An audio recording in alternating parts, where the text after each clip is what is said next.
പാലക്കാട്ടെ പരാജയത്തിന് പിന്നാലെ ബിജെപിയിൽ പ്രതിസന്ധിയും തമ്മിലടിയും രൂക്ഷമാകുകയാണ്. സ്ഥാനാർത്ഥി നിർണയത്തിലെ പാളിച്ചയാണ് പരാജയത്തിന് കാരണമെന്ന് പാലക്കാട്ടെ നേതാക്കൾ പറയുമ്പോൾ സ്ഥാനാർത്ഥി നിർണയത്തിൽ പ്രശ്നമുണ്ടായിട്ടില്ലെന്നാണ് ബിജെപി സംസ്ഥാന അധ്യക്ഷൻ കെ സുരേന്ദ്രന്റെ വാദം. തോൽവിയുടെ ഉത്തരവാദിത്തം ഏറ്റെടുക്കുന്നുവെന്നും പ്രസിഡന്റ് സ്ഥാനത്ത് തുടരണമെന്നത് തീരുമാനിക്കേണ്ടത് ദേശീയ നേതൃത്വമാണെന്നും കെ സുരേന്ദ്രൻ പറഞ്ഞു. അതേസമയം സ്ഥാനാർത്ഥി നിർണയത്തിൽ പാളിച്ച സംഭവിച്ചുവെന്നും ഒരേ സ്ഥാനാർത്ഥി വേണ്ട എന്ന തുടക്കം തൊട്ടേ പറഞ്ഞിരുന്നുവെന്നും പാലക്കാട് നഗരസഭാ ചെയർപേഴ്സൺ പ്രമീള ശശിധരനും പറഞ്ഞു. ബിജെപി നേതൃത്വത്തിനെതിരെ രൂക്ഷ വിമർശനവുമായി ദേശീയ സമിതി അംഗം എൻ ശിവരാജനും രംഗത്തെത്തി. അങ്ങനെ പാലക്കാട്ടെ ഉപതെരഞ്ഞെടുപ്പ് ബിജെപിക്കുള്ളിൽ അസാധാരണമായ പ്രതിസന്ധി ഉണ്ടാക്കിയിരിക്കുന്നു എന്നുള്ളതാണ് മനസ്സിലാക്കാൻ സാധിക്കുന്നത്. പരസ്യ പ്രതികരണങ്ങളുമായി നേതാക്കൾ ഓരോരുത്തരായി രംഗത്ത് വരുന്നു. എങ്ങനെയാണ് വിവരങ്ങൾ നോക്കാം. പി വി ജോഷില തയ്യാറാക്കിയ റിപ്പോർട്ടിലേക്ക്. പാലക്കാട് ഉപതെരഞ്ഞെടുപ്പിന് ശേഷം ബിജെപിയിൽ തമ്മിലടി രൂക്ഷമായിരിക്കുകയാണ്.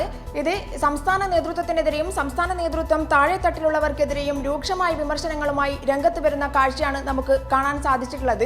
ഇന്ന് ബിജെപിയുടെ നേതാവും അതുപോലെ തന്നെ ദേശീയ സമിതി അംഗവുമായ ശിവരാജനും അതുപോലെ തന്നെ പാലക്കാട് നഗരസഭാ ചെയർപേഴ്സൺ പ്രമീള ശശിധരനും ഇന്ന് രംഗത്തെത്തുകയുണ്ടായി. അത് നേതൃത്വത്തിനെതിരെയുള്ള വിമർശനങ്ങളുമായാണ് രംഗത്തെത്തിയത്. സ്ഥാനാർത്ഥി സി കൃഷ്ണകുമാറും അതുപോലെ തന്നെ ബിജെപിയുടെ സംസ്ഥാന നേതൃത്വത്തിനെതിരെയും രൂക്ഷമായ വിമർശനങ്ങളുമായാണ് സ്ഥാനാർത്ഥി നിർണയത്തിൽ തന്നെ വലിയ പ്രശ്നങ്ങൾ ഉണ്ടായി എന്നുള്ള കാര്യങ്ങൾ തുറന്നു പറഞ്ഞുകൊണ്ടാണ് നഗരസഭാ ചെയർപേഴ്സൺ അടക്കം രംഗത്ത് വന്നത്. അതേസമയം തന്നെ സംസ്ഥാന നേതൃത്വത്തിനെതിരെ രൂക്ഷമായ വിമർശനവുമായിരുന്നു ശിവരാജൻ രംഗത്തെത്തിയത്. അങ്ങാടിയിൽ തോറ്റതിന് അമ്മയോട് എന്നുള്ള രീതിയിലാണ് ഇപ്പോൾ സംസ്ഥാന നേതൃത്വം തങ്ങളോട് പെരുമാറുന്നത് എന്നുള്ളതാണ് നഗരസഭാ ചെയർപേഴ്സൺ തുറന്നടിച്ചത്. സ്ഥാനാർത്ഥി നിർണയത്തിൽ പാളിച്ചകൾ ഉണ്ടായെന്നതിൽ സംശയമേ ഇല്ല. അറിയിച്ചിരുന്നു. സ്ഥാനാർത്ഥി നിർണയത്തിന് മുന്നേ സ്ഥാനാർത്ഥി ചർച്ചകൾ വരുമ്പോൾ തന്നെ ഞങ്ങൾ ആവശ്യപ്പെട്ടിരുന്നു, ഒരേ സ്ഥാനാർത്ഥി വേണ്ട, നമുക്കൊരു മാറ്റം വേണമെന്ന് ആവശ്യപ്പെട്ടിരുന്നു. അത് പരിഗണിച്ചില്ല. പക്ഷേ സ്ഥാനാർത്ഥി നിർണയം കഴിഞ്ഞു. സി കൃഷ്ണകുമാർ തന്നെയാണ് സ്ഥാനാർത്ഥി എന്നറിഞ്ഞു. അതേസമയം തന്നെ നേതൃത്വം പറഞ്ഞിട്ടാണ് മത്സരിച്ചത് എന്നും തന്റെ ആസ്തി വിഹിതം ആർക്കു വേണമെങ്കിലും പരിശോധിക്കാമെന്നും സി കൃഷ്ണകുമാർ ഇന്ന് മാധ്യമങ്ങളോട് പറയുകയുണ്ടായി. എന്നാൽ ബിജെപി സംസ്ഥാന പ്രസിഡന്റ് കെ സുരേന്ദ്രൻ ഇന്ന് കോഴിക്കോട് മാധ്യമങ്ങളെ കണ്ടപ്പോൾ പറഞ്ഞ കാര്യം സ്ഥാനാർത്ഥി നിർണയത്തിൽ പാളിച്ചകളൊന്നും ഉണ്ടായിട്ടില്ല എന്നുള്ളതാണ്.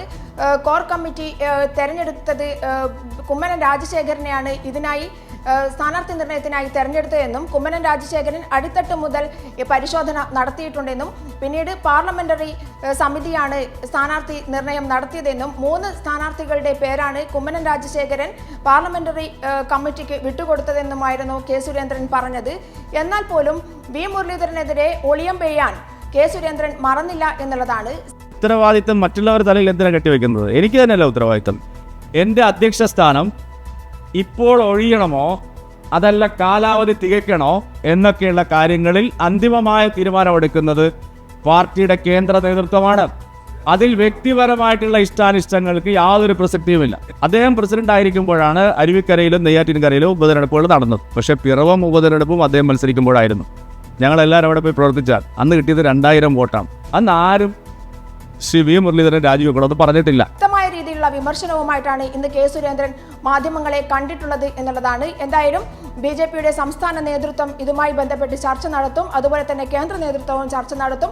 വലിയൊരു ചേരിപ്പോരിന് തന്നെയാണ് പാലക്കാട് ഉപതെരഞ്ഞെടുപ്പിന് ശേഷം ബിജെപിയിൽ കളമൊരുങ്ങുന്നത്. അതുപോലെ തന്നെ മറ്റെല്ലായിടത്തുമുണ്ടായ പരാജയങ്ങൾ അതൊക്കെ തന്നെ കേന്ദ്ര നേതൃത്വം അടക്കം പരിശോധിക്കും. ഇതിൽ തന്നെ കേരളത്തിലെ ബിജെപി നേതാക്കൾ തമ്മിൽ വലിയ ഭിന്നത മറന്നേക്ക് പുറത്തു വരുന്ന കാഴ്ചയാണ് നമുക്ക് കാണാൻ സാധിക്കുന്നത്. ശരി, പി വി ജോഷിലാണ് വിവരങ്ങൾ നൽകിയത്. നാളെ നേതൃയോഗം ചേരാനിരിക്കെയാണ് നേതാക്കളുടെ പരസ്യ പ്രസ്താവന ബിജെപിക്ക് തലവേദന ഉണ്ടാക്കുന്നത് എന്നുള്ളതാണ് ഏറ്റവും പ്രധാനപ്പെട്ട കാര്യം.